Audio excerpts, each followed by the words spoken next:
Hello friends, इस video में हम डिस्कस करेंगे कि ट्रांजैक्शन के कंकरेंट एग्जीक्यूशन से क्या क्या प्रॉब्लम्स क्रिएट हो सकती है। और आने वाले वीडियो लेक्चर में दोस्तों हम यही देखने वाले हैं कि इन प्रॉब्लम्स को हम कैसे अवॉइड कर सकते हैं, इन्हें हम कैसे रिमूव कर सकते हैं। तो सबसे पहले ये डिस्कस कर लेते हैं कि ट्रांजैक्शन को हमें कंकरेंटली रन कराने की जरूरत क्यों पड़ती है। दोस्तों, जब भी हम किसी सिस्टम में ट्रांजैक्शन के एग्जीक्यूशन की बात करते हैं तो ऐसा नहीं है कि सिस्टम में सिर्फ एक ही ट्रांजैक्शन रन हो रहा हो। फॉर एग्जाम्पल, जब भी आप रेलवे टिकट बुक करते हैं तो ऐसा नहीं कि आप उस समय आप ही अकेले हो जो टिकट बुक कर रहे हो, आपके साथ बहुत सारे लोग हैं जो साथ में पैरेलली टिकट बुक कर रहे हैं, राइट। तो जो भी वहाँ पर दोस्तों सिस्टम होगा जो उन ट्रांजैक्शन को एग्जीक्यूट करा रहा है, उसके सामने कई सारे ट्रांजैक्शन रन हो रहे होंगे। तो इसलिए देखो, एक्चुअली में मेन यहाँ पर जो लॉजिक है वो समझने की कोशिश कीजिएगा कि इवन तो अगर आपके पास मल्टीपल ट्रांजैक्शंस हैं, से सपोज मेरे पास सिस्टम में 5 ट्रांजैक्शंस टोटल आए हैं, ठीक है। उन्हें मैं नाम दे देता हूँ T1, T2, T3, T4 and T5। तो एक तो मैं ये कर सकता हूँ कि जो पहले आया उसे पहले रन करो, मतलब पहले T1 को रन करो, T2 को रन करो, फिर T3। एक एग्जांपल जस्ट दे रहा हूँ, अगर समझो साथ में भी सब आते हैं तो 1 बाय 1 रन करो, जिसे हम कहेंगे सीरियल एग्जीक्यूशन। क्या कहेंगे? सीरियल एग्जीक्यूशन, ठीक है। सो दोस्तों, जो सीरियल एग्जीक्यूशन होता है ये देखने में तो बड़ा आसान लगता है कि भाई T1 को रन करा लो, फिर T2 को रन करा लो, फिर T3 को रन करा लो। क्यों पैरेलल रन कराने की नौबत आ रही, कंकरेंटली क्यों रन कराना पड़ रहा है? तो दोस्तों, कंकरेंटली रन कराने का जो मेन, यहाँ पे मैं पैरेलल वर्ड यूज नहीं करूंगा, पैरेलल थोड़ा सा कंफ्यूजिंग वर्ड है, बिकॉज पैरेललिज्म और कंकरेंसी ये थोड़े से डिफरेंट टॉपिक है। हम लोग यहाँ पर कंकरेंट वर्ड यूज करेंगे। कंकरेंट मतलब सीपीयू समझो एक ही है और उसी पे जो है वो शेयरिंग करके सारे ट्रांजैक्शन एग्जीक्यूशन करेंगे। मतलब शेयरिंग करके कैसे, मतलब जरा समझने की कोशिश कीजिएगा कि दोस्तों, जब भी ये चीज़ें मैंने आपको ऑलरेडी सीपीयू शेड्यूलिंग में बताई थी कि जब भी मैं बात करता हूँ दोस्तों सीपीयू की, तो वो होता क्या एक्चुअली में, जब कोई पर्टिकुलर ट्रांजैक्शन रन हो रहा है तो वो कुछ टाइम के लिए सीपीयू पे कंप्यूटेशन करेगा और कुछ टाइम के लिए इनपुट आउटपुट एक्टिविटी करेगा। मतलब अगर हम लोग किसी भी प्रोसेस को ले लेना तो उसके पूरे लाइफ साइकिल को हम लोग 2 पार्ट में डिवाइड कर सकते हैं। एक वो पार्ट जिसमें कंप्यूटेशन होता है सीपीयू पे, जिसे हम कह सकते हैं कि सीपीयू टाइम, और दूसरा दोस्तों होगा इनपुट आउटपुट एक्टिविटी, यानी इनपुट आउटपुट टाइम। मतलब किसी भी प्रोसेस या किसी भी ट्रांजैक्शन का जो पूरा लाइफ टाइम है उसे 2 पार्ट में हम डिवाइड कर सकते हैं। एक दोस्तों टाइम जो है वो सीपीयू पे कंज्यूम होता है, जैसे हम सीपीयू टाइम कहते हैं। दूसरा टाइम कंज्यूम होता है इनपुट आउटपुट एक्टिविटी में। इसे जब हम एग्जांपल के जरिए समझते हैं, मान लो ट्रांजैक्शन T1 जो है वो कुछ इस तरह दिखता है कि दोस्तों ट्रांजैक्शन T1 में यहाँ पर थोड़ा अच्छे से मैं लिखता हूँ इसे। सपोज कि जो ट्रांजैक्शन T1 है उसमें सबसे पहला ऑपरेशन है read variable A, then update variable A is equal to A into 100, then write variable A. Okay, तो दोस्तों रीड करना और राइट करना ये दोनों क्या है, ये इनपुट आउटपुट एक्टिविटी है। इसमें सीपीयू की जरूरत नहीं है। रीड करने के लिए डेटा और डेटा को राइट करने के लिए ये इनपुट आउटपुट एक्टिविटी है। दोस्तों सीपीयू की जरूरत है यहाँ पर कंप्यूटेशन के लिए, मतलब ए को 100 से मल्टीप्लाई करने के लिए सीपीयू की जरूरत होगी। सीपीयू क्यों बनाया गया है? अरिथमेटिक एंड लॉजिकल ऑपरेशंस को परफॉर्म करने के लिए। तो वहां पर सीपीयू की जरूरत होगी। रीड राइट ये इनपुट आउटपुट एक्टिविटी है। इसका मतलब ये हुआ कि जब सीपीयू दोस्तों ये ट्रांजैक्शन को एग्जीक्यूट कराएगा तो जब ये 2 एक्टिविटी होगी तो सीपीयू बिल्कुल खाली पड़ा होगा, राइट। तो उस समय दोस्तों क्या होगा कि अगर आपका सीपीयू खाली पड़ा है, मतलब उस पर कुछ रन नहीं हो रहा है, तो आपकी एफिशिएंसी जो है, सीपीयू यूटिलाइजेशन जो है वो डिक्रीज हो जाएगा, राइट। इसलिए सीपीयू यूटिलाइजेशन बना रहे सिस्टम का, मतलब सीपीयू खाली ना रहे, ज्यादा से ज्यादा प्रोसेस एग्जीक्यूट हो, ज्यादा से ज्यादा ट्रांजैक्शन एग्जीक्यूट हो। इसके लिए दोस्तों बेटर ये होगा कि जब ये जो ट्रांजैक्शन है ये इनपुट आउटपुट एक्टिविटी में इन्वॉल्व है तो उस समय किसी दूसरे ट्रांजैक्शन को यहाँ पर एग्जीक्यूट कराया जाए, राइट। और इसलिए हमेशा जो है दोस्तों हम कंकरेंट एग्जीक्यूशन की तरफ ही जाते हैं, ना कि सीरियल एग्जीक्यूशन की तरफ। सीरियल एग्जीक्यूशन दोस्तों बहुत ही इनएफिशिएंट होता है। सो यहाँ पर जब आपको इतना समझ चुका है तो अब हम लोग देखेंगे दोस्तों कि क्या प्रॉब्लम्स होंगे अगर हम वेरियस ट्रांजैक्शन को कंकरेंटली रन कराते हैं। तो सबसे पहले दोस्तों प्रॉब्लम को यहाँ पर मैं डिस्कस करना चाहूंगा, जिसका नाम है लॉस्ट अपडेट प्रॉब्लम। अब ये प्रॉब्लम है क्या? ये राइट कॉन्फ्लिक्ट की वजह से होता है। अब ये क्या होता है जरा इसे हम डिटेल में समझते हैं। सो दोस्तों प्रॉब्लम का नाम है लॉस्ट अपडेट प्रॉब्लम, और ये क्यों होता है? राइट कॉन्फ्लिक्ट की वजह से। अब ये राइट कॉन्फ्लिक्ट क्या है इसे भी थोड़ा देर में अभी मैं आपको बताता हूँ। तो दोस्तों इस एग्जाम्पल को देखिएगा। पहले मैं इस एग्जाम्पल के पूरे वर्किंग को आपको समझा देता हूँ, फिर हम लोग समझते हैं कि यहाँ पर कैसे लॉस्ट अपडेट प्रॉब्लम आ रहा है और ये लॉस्ट अपडेट प्रॉब्लम होता क्या है। सो दोस्तों यहाँ देखिएगा, ट्रांजैक्शन T1 क्या कर रहा है, यहाँ पर रीड कर रहा है ए को, ठीक है। सो दोस्तों यहाँ पर क्या होगा, जरा ध्यान से समझिएगा कि इसका जो एग्जीक्यूशन है वो होने कैसे वाला है कि रैम के अंदर बफर एरिया जो भी दी गई होगी इनपुट आउटपुट एक्टिविटी के लिए, उस बफर एरिया में ए की जो भी वैल्यू होगी, फॉर एग्जाम्पल ए का मैं इनिशियल वैल्यू लेता हूं से 900, ओके। ए का इनिशियल वैल्यू है 900, तो ए की जो वैल्यू है दोस्तों वो बफर में फेच कर ली जाएगी, which is 900। Is that clear? उसके बाद दोस्तों ये जो a is equal to a minus 100 है, इसका मतलब होता है कि एक में से 100 सब्ट्रैक्ट कर दो, मतलब a कितना है यहाँ पर 800। लेकिन दोस्तों आपको समझने की जरूरत है यहाँ पर कि ये जो a is equal to a minus 100 है, जो 900 को 800 करेगा दोस्तों, ये अपडेट दोस्तों बफर में नहीं किया जाएगा। एक्चुअली में हर एक जो ट्रांसेक्शन होगा ना, आप समझने की कोशिश कीजिए यहाँ पर हो क्या रहा है कि दोस्तों हर एक ट्रांसेक्शन का खुद का अपना स्पेस होगा। मतलब T1 जो है उसका खुद का अपना कैलकुलेशन के लिए स्पेस होगा, T2 का खुद का अपना कैलकुलेशन के लिए स्पेस होगा।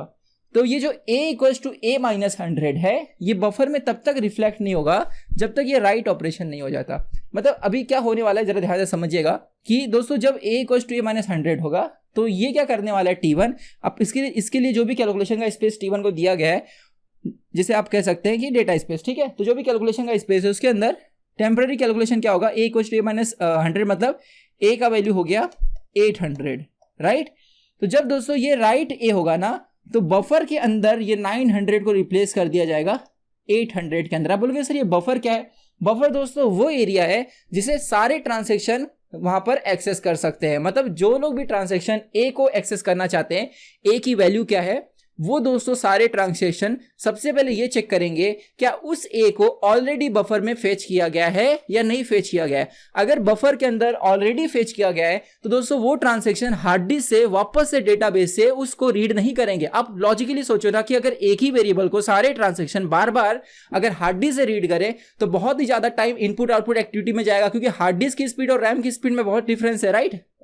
तो यहां पर अगर हम लोग स्पेशली मैग्नेटिक हार्ड डिस्क की बात करें तो दोस्तों यहां पर क्या होने वाला है कि जब इस ट्रांजैक्शन T2 को रीड ए करना होगा तो ये हार्ड डिस्क के पास वापस नहीं जाएगा ए को रीड करने, वो बफर में आकर देखेगा कि क्या वैल्यू है। और इसलिए आपको समझ में आना चाहिए कि एक बार दोस्तों किसी ने राइट ऑपरेशन परफॉर्म कर दिया तो बफर में वैल्यू अपडेट हो जाएगी। मैं जो भी लॉजिक बता रहा हूं उसे अच्छे से समझिएगा। इसलिए राइट करने के बाद दोस्तों अगर कोई दूसरा ट्रांजैक्शन रीड करता है तो उसे अपडेटेड वैल्यू मिलेगी, क्योंकि वो कहां से फेच हो रहा है, बफर से। मतलब कोई भी ट्रांजैक्शन जो है ना, ध्यान से सुनिएगा, कोई भी ट्रांजैक्शन जब रीड करता है ना तो पहले ये चेक होगा क्या वो जो रीड करना चाहता है, ए को रीड करना चाहता है, क्या वो ऑलरेडी बफर में है या नहीं है। अगर नहीं है तो डेटाबेस से लाया जाएगा, अगर है तो वही रीड किया जाएगा। अच्छा, वो जब रीड कर रहा है तो वो रीड वैल्यू अपडेट कब होगी दोस्तों, जब राइट परफॉर्म होगा। Is that clear? और जब दोस्तों कोई भी ट्रांजैक्शन कमिट करता है, कोई भी ट्रांजैक्शन क्या करता है, कमिट करता है, तो ये जो भी वैल्यू है दोस्तों ये जाकर हार्ड डिस्क के अंदर एक्चुअल जो डेटाबेस है उसमें रिफ्लेक्ट कर दिया जाता है। मतलब चेंजेस क्या हो जाते हैं, चेंजेस हो जाते हैं परमानेंट। Is that clear? तो जब तक कैलकुलेशन चालू है तब तक दोस्तों सारी चीजें जो भी ट्रांजैक्शन है उनके लिए जो भी लोकल स्पेस दिया गया है उसमें होगा, और जब वो राइट कर रहा है या रीड कर रहा है तो दोस्तों ये बफर एरिया यूज हो रही है। मतलब ये बफर एरिया सारे ट्रांजैक्शन को कॉमन है और जो भी उनके कैलकुलेशन है वो खुद के पर्सनल एरिया में होंगे। Is that clear? अब वो कैलकुलेशन करने के बाद जब राइट करते हैं तो वो दोस्तों बफर में अपडेट हो जाता है। तो बफर एक ऐसी एरिया जो सारे कॉमनली शेयर कर रहे हैं, प्लस उनको पर्सनल एरिया दी गई है खुद की जिसमें वो कैलकुलेशन करते हैं। ये एरिया कैसे डिवाइड होती है दोस्तों, ये हम ऑपरेटिंग सिस्टम में प्रोसेस क्रिएशन में देखेंगे। सो आई होप आपको इतना अच्छे से समझ में आया। तो यार दोस्त जरा हम लोग समझते हैं ट्रांसलेशन यहाँ पर जो है ये कर क्या रहा है। सो अगर हम लोग यहाँ पे इस ट्रांसलेशन के पूरे एग्जीक्यूशन को देखें तो आपको समझ में आएगा कि दोस्तों यहाँ पर T1 जो है ये सबसे पहले रीड कर रहा है वेरिएबल ए को। जो ये मैंने एग्जांपल दिया उसी को लेते हैं कि a इज इक्वल टू क्या है 900, तो रीड होगा तो दोस्तों बफर के अंदर क्या वैल्यू आएगी, बफर के अंदर वैल्यू आएगी a इज इक्वल टू 900। फिर दोस्तों a equal to a minus 100, तो क्या होगा, ये टेम्पररी T1 ने अपने एरिया में a का वैल्यू क्या किया हुआ है 800 किया हुआ है। ठीक है, अभी तक वो बफर में अपडेट नहीं होगा, जब वो राइट करेगा तब होगा। इसलिए दोस्तों जब यहां पर T2 रीड परफॉर्म करेगा, T2 जो है वो रीड परफॉर्म करेगा तो उसको कौन सी वैल्यू मिलेगी, क्योंकि बफर के अंदर अभी भी पुरानी वैल्यू है, उसे अपडेट नहीं किया गया, वो कब होगा, राइट के बाद। तो ये T2 जब रीड ऑपरेशन करेगा तो T2 को दोस्तों क्या वैल्यू मिलेगा 900। ओके, सो T2 क्या रीड करेगा 900, और T2 जो है दोस्तों दिस इज 900। मैं थोड़ा बैक जाता हूं। सो T2 दोस्तों यहां पे रीड कर रहा है 900 ए की वैल्यू, और वो क्या कर रहा है a equals to a plus 200, मतलब 900 प्लस 200 कितना हो गया, 900 प्लस 200 यहां पर हो गया 1100, राइट। तो T2 ने अपने पर्सनल कैलकुलेशन, उसको जो प्राइवेट एरिया दी गई है उसमें वो स्टोर करके रखेगा कि हाँ भाई a को 1100 अपडेट करना है। सो अब जरा ध्यान से देखिएगा तो होने क्या वाला है। थोड़ा सा हम लोग लॉजिकली सोचते हैं कि इनिशियल वैल्यू अगर 900 थी, इनिशियल वैल्यू अगर 900 थी, तो अगर इसने 100 सब्ट्रैक्ट किया और इसने 200 ऐड किया, तो दोस्तों फाइनल रिजल्ट क्या होना चाहिए? 900 से 100 सब्ट्रैक्ट करो 800 और उसमें प्लस 200 करो तो 1000। या अगर पहले एडिशन करो बाद में सब्ट्रैक्शन करो, या पहले सब्ट्रैक्शन करो बाद में एडिशन करो, आंसर एंड में क्या आना चाहिए? आंसर एंड में 1000 ही आना चाहिए। लेकिन दोस्तों यहां पर क्या होने वाला है एक्चुअली में, पैरेलल एग्जीक्यूशन की वजह से क्या प्रॉब्लम होने वाला है, क्योंकि ये सारे अपडेट इनके टेम्पररी एरिया में हो रहे हैं। और अब क्या होने वाला है कि अगर T1 ने पहले राइट ए कर दिया तो उसने क्या कैलकुलेट करके रखा है ए की वैल्यू को? 800। तो बफर में दोस्तों ये 900 रिप्लेस हो जाएगा 800 से। और जब यहां पर T2 राइट ए करेगा तो बफर के अंदर ये 800 दोस्तों रिप्लेस हो जाएगा। T2 ने क्या कंप्यूट किया है? 1100, तो यहां पे रिप्लेस हो जाएगा 1100। और फाइनल दोस्तों क्या आंसर आ गया? 1100 बफर के अंदर। इसलिए जब कमिट ऑपरेशन दोस्तों परफॉर्म होगा तो ये जो बफर की वैल्यू है ये डेटाबेस में जाएगी, विच इज 1100, जो पूरी तरह से गलत है, क्योंकि सही वैल्यू क्या है? सही वैल्यू है 1000। और आप देखोगे अगर इनके सीक्वेंस को दोस्तों अगर एक्सचेंज कर देंगे, राइट सीक्वेंस को, अगर समझो ये पहले राइट करता है और ये बाद में करता है, तब मालूम है क्या होगा कि 900 था, अगर ये पहले करेगा तो दोस्तों ये 1100 कट होकर यहां पर आ जाएगा, और जब ये बाद में करेगा दोस्तों ये 1100 कट होकर क्या हो जाएगा? 800। और जब कमिट होगा तो दोस्तों 800 जो है वो डेटाबेस में चला जाएगा। तो अगेन गलत जा रहा है। मतलब आप देख रहे हो कि जो लास्ट में राइट कर रहा है उसकी वैल्यू दोस्तों डेटाबेस में जाएगी। मतलब अगर इसने लास्ट में राइट किया तो 800 जा रहा है, अगर इसने किया लास्ट में तो 1100 जा रहा है, दोनों केस में लेकिन वैल्यू गलत है, राइट। इसलिए दोस्तों इसे हम लोग कहते हैं lost update problem. Lost update problem मतलब दोस्तों कि अगर इसने एंड में राइट किया तो इसका कैलकुलेशन लॉस हो गया, राइट। इस जो भी इसने किया वो अपडेट हो रहा है, और अगर इसने लास्ट में दोस्तों राइट किया तो इसका जो भी राइट किया गया था वो लॉस हो गया। यस और नो? देखो अगर इसने बाद में किया और इसने पहले किया तो 1100 इसका जो अपडेट था वो रिप्लेस हो गया 800 से, मतलब इसका जो भी था वो लॉस हो गया, राइट। तो इसलिए इसका नाम है लॉस्ट अपडेट प्रॉब्लम। मतलब लास्ट में जो राइट करेगा वो वैल्यू दोस्तों जाएगी, और वो जो एक्चुअली में गलत है। गलत क्यों है? क्योंकि यहाँ पे आप क्लियरली देख रहे हो कि एक्चुअल रिजल्ट 1000 होना चाहिए था, लेकिन कितना जा रहा है दोस्तों यहाँ पर? या तो 800 या तो 1100। अब इसको हम कैसे दूर कर सकते हैं, ये दोस्तों आगे के डिस्कशन का टॉपिक है कि इस प्रॉब्लम को हम अवॉइड कैसे कर सकते हैं। आइए हम लोग बढ़ते हैं नेक्स्ट प्रॉब्लम की तरफ। आई होप आपको अच्छे समझ में आया कि लॉस्ट अपडेट प्रॉब्लम क्या है। सो आइए दोस्तों हम लोग नेक्स्ट वीडियो में इसी वीडियो में आगे डिस्कस करते हैं कि डर्टी रीड का प्रॉब्लम क्या है, जिसे हम टेम्पररी अपडेट प्रॉब्लम भी कहते हैं। So let's see it. सो अभी दोस्तों हमने डिस्कस किया लॉस्ट अपडेट प्रॉब्लम को, जो एक्चुअली में राइट कॉन्फ्लिक्ट की वजह से हो रहा है। मैंने आपको बताया था राइट कॉन्फ्लिक्ट किसे कहते हैं, क्यों राइट कॉन्फ्लिक्ट कहते हैं, क्योंकि आप देख रहे हो कि जो एंड में राइट करेगा उसका वैल्यू अपडेट हो रहा है। तो यहाँ पे एक्चुअली देखोगे दोनों राइट कंपीट कर रहे हैं, राइट, कि जो एंड में होगा वो डेटाबेस की वैल्यू सेट करेगा। तो राइट यहाँ पर अगर आप देखोगे तो इसी को दोस्तों हम लोग ये जो दिख रहा है ना आपको राइट के बाद राइट, इसी को हम राइट कॉन्फ्लिक्ट कह रहे हैं। कॉन्फ्लिक्ट क्यों? क्योंकि यहाँ पर सीक्वेंस डिसाइड करेगा कि डेटाबेस की फाइनल वैल्यू क्या होगी, तो हम उसे कॉन्फ्लिक्टिंग ऑपरेशन कहते हैं। कि अगर आप इन्हें एक्सचेंज कर दोगे, मतलब ये इसको नीचे और इसके ऊपर कर दोगे तो डेटाबेस में अलग वैल्यू जाएगी, और अगर ऐसा है तो अलग वैल्यू जा रही है, इसलिए कॉन्फ्लिक्टिंग ऑपरेशन है, इसलिए इसे राइट कॉन्फ्लिक्ट कहा जा रहा है। तो दोस्तों आइए देखते हैं नेक्स्ट प्रॉब्लम को, जिसे हम कहते हैं डर्टी रीड प्रॉब्लम, या उसी का नाम है दोस्तों temporary update problem. Most famously जो यूज होता है वो है डर्टी रीड। डर्टी रीड ज्यादातर हम बोलते हैं, लेकिन इसका नाम दोस्तों टेम्पररी अपडेट भी है। अब ये प्रॉब्लम क्या होता है इसे हम थोड़ा एग्जाम्पल के जरिए समझते हैं। सो ये दोस्तों राइट और रीड कॉन्फ्लिक्ट की वजह से होता है, राइट रीड कॉन्फ्लिक्ट। तो अब यहाँ पर पहले मैं जो लिखा गया ये समझा देता हूँ, फिर आपको बताता हूँ कि रीडिंग अनकमिटेड डेटा का मतलब क्या होता है। सो अगर आप ये टेबल को दोस्तों ऑब्जर्व करोगे, जो बनाया गया है ट्रांसैक्शन, बेसिकली दो ट्रांसैक्शन का कंकरेंट एग्जीक्यूशन यहाँ पर दिखाया गया है कि T1 जो है दोस्तों वो A का वैल्यू रीड करता है। तो A का हम कुछ वैल्यू ले लेते हैं, for example A is equal to say 100, okay. So A का वैल्यू रीड करेगा, फिर A is equal to A minus 20। तो दोस्तों A जो है वो टेम्पररी, T1 जो है वो 20 सब्ट्रैक्ट कर देगा तो कितना बचेगा? 80, राइट। फिर जब वो राइट A कर देगा दोस्तों तो A की वैल्यू बफर में कितनी हो जाएगी? बफर में A की वैल्यू हो जाएगी 80, राइट। तो अब जो कोई भी दूसरा ट्रांजैक्शन A को रीड करेगा तो उसे 80 दिखेगा, क्योंकि बफर में अपडेट हो चुका है। बफर में अपडेट हुआ मतलब एक बार अगर इतना याद कर लो दिमाग में कि राइट अगर हुआ ना, राइट ऑपरेशन परफॉर्म हुआ, तो आगे आने वाले हर एक जो ट्रांजैक्शन होंगे अगर वो A को रीड करेंगे तो उन्हें अपडेटेड वैल्यू ही दिखेगा, क्योंकि वो कहां से रीड कर रहे हैं? बफर से रीड कर रहे हैं। तो इसलिए दोस्तों ये जो T2 है, T2 जो है ये जब रीड ऑपरेशन परफॉर्म करेगा ना तो इसे वैल्यू 80 मिलेगा। इसे वैल्यू क्या मिलेगा? 80। और ये किसका वैल्यू रीड कर रहा है दोस्तों? T2 T1 का। मतलब T2 एक ऐसी वैल्यू को रीड कर रहा है जो ऐसे ट्रांजैक्शन अपडेट किया है जो अभी तक फिनिश नहीं हुआ है, और उसी को हम लोग दूसरे टेक्निकल लैंग्वेज में कैसे बोल सकते हैं, अभी तक कमिट नहीं हुआ है। मतलब T2 एक ऐसी वैल्यू को रीड कर रहा है जो अपडेट किया गया है बाय एन अनकमिटेड ट्रांजैक्शन। तो होगा क्या दोस्तों, यहां पर समझिएगा कि रीड करने के बाद जब a = a + 90 परफॉर्म किया जाएगा तो a का वैल्यू क्या है दोस्तों 80, तो 80 + 90 कितना होगा 170, राइट। सो यहां पर a का वैल्यू हो गया 170 और राइट a करने के बाद दोस्तों a का वैल्यू हो जाएगा बफर में 170 जाकर स्टोर हो जाएगा। और कमिट का मतलब होता है अब डेटाबेस में जाकर दोस्तों फाइनली जो है वो a की वैल्यू को 170 लिख दिया जाएगा और वो परमानेंट चेंज हो गया, अब उसे रोल बैक नहीं कर सकते। हाँ, कोई दूसरा ट्रांजैक्शन आकर अपडेट कर सकता है, मतलब अगर फेलियर हो गया ना आगे जाकर, इसका तो हो नहीं सकता क्योंकि खत्म हो गया, किसी और ट्रांजैक्शन का फेलियर हो गया तो इसके इफेक्ट को रोल बैक नहीं कर सकते, मतलब इसे आप रिवर्स लेकर जा नहीं सकते। Is that clear. तो एक बार किसी दोस्तों ट्रांजैक्शन ने अगर कमिट कर दिया तो उसको आप रोल बैक नहीं कर सकते।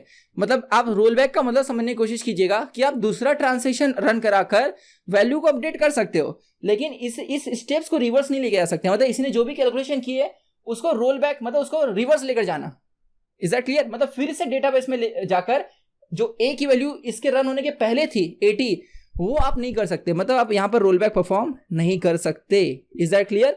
सो देखो क्या होने वाला है यहां पर दोस्तों कि एक बार अगर यहां पर कमिट ऑपरेशन परफॉर्म हो गया तो ये ट्रांजैक्शन तो फिनिश हो गया, लेकिन ये ट्रांजैक्शन दोस्तों अभी भी चल रहा है जिसकी वैल्यू को इसने रीड किया था, तो हो क्या रहा है यहां पर देखो कि आगे जाकर दोस्तों ये होता है कि ये कुछ एक्स्ट्रा एक्टिविटी करता है, बी को रीड करता है, फिर बी को अपडेट करता है। हमारे इंटरेस्ट का पार्ट नहीं है दोस्तों, हमारे इंटरेस्ट का पार्ट दोस्तों ये अबॉर्ट। तो अबॉर्ट मतलब क्या हुआ कि ट्रांजैक्शन T1 फेल हो गया।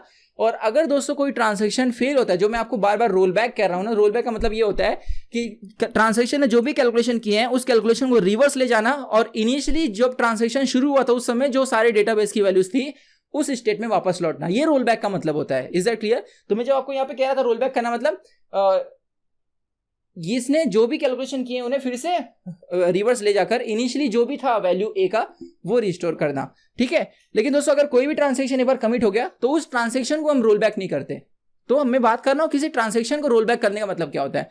तो जब यहां पर दोस्तों ये अबाउट हो गया तो हम इस ट्रांजैक्शन को रोल बैक करेंगे। रोल बैक मतलब इसने जो जो कैलकुलेशन किए हैं ना उसे अनडन किया जाएगा, मतलब हम उसे रिमूव करेंगे सब। और इनिशियली जब हुआ था ये ट्रांजैक्शन तो उस समय जो भी a का वैल्यू होगा और जो भी b का वैल्यू होगा उसे फिर से रिस्टोर कर दिया जाएगा। तो एक्चुअली में दोस्तों हुआ क्या, यहां पर आपको समझने की यहां पर कोशिश करनी है कि अगर हम लोग इसे रोल बैक कर रहे हैं मतलब हम लोग फिर से a को किस पे लेकर जा रहे हैं 100 पे लेकर जा रहे हैं जहां से शुरुआत हुई थी। लेकिन दोस्तों बीच में जो अपडेटेड वैल्यू है a की 80 उसका यूज करके बेचारा ये ट्रांजैक्शन तो फंस गया ना, ये तो फेल होकर रोल बैक हो जाएगा सक्सेसफुली, लेकिन इसे रोल बैक करना पॉसिबल नहीं है बिकॉज ये कमिट हो चुका है। कमिटेड ट्रांजैक्शन के इफेक्ट को रोल बैक नहीं किया जा सकता। तो क्यों नहीं किया जा सकता? बिकॉज ऑफ ड्यूरेबिलिटी प्रॉपर्टी, कि आप किसी भी ट्रांजैक्शन को रोल बैक नहीं कर सकते अगर वो कमिट हो चुका है। तो मतलब ये कुछ इस तरह हुआ कि समझो ऐसा कुछ होता है कि किसी ने सीट रिजर्व कर ली, ठीक है, टिकट ट्रेन में बुक कर लिया, तो ऐसा हो सकता है कि उसका टिकट कैंसिल हो जाए अगर उसको मिल चुका है तो रिजर्वेशन नहीं है, ऐसा नहीं होता, राइट। तो दोस्तों अगर कमिट कर दिया गया है ना किसी ट्रांजैक्शन को तो आप उसको रोल बैक नहीं कर सकते, वो अगेंस्ट होगा ड्यूरेबिलिटी प्रॉपर्टी के।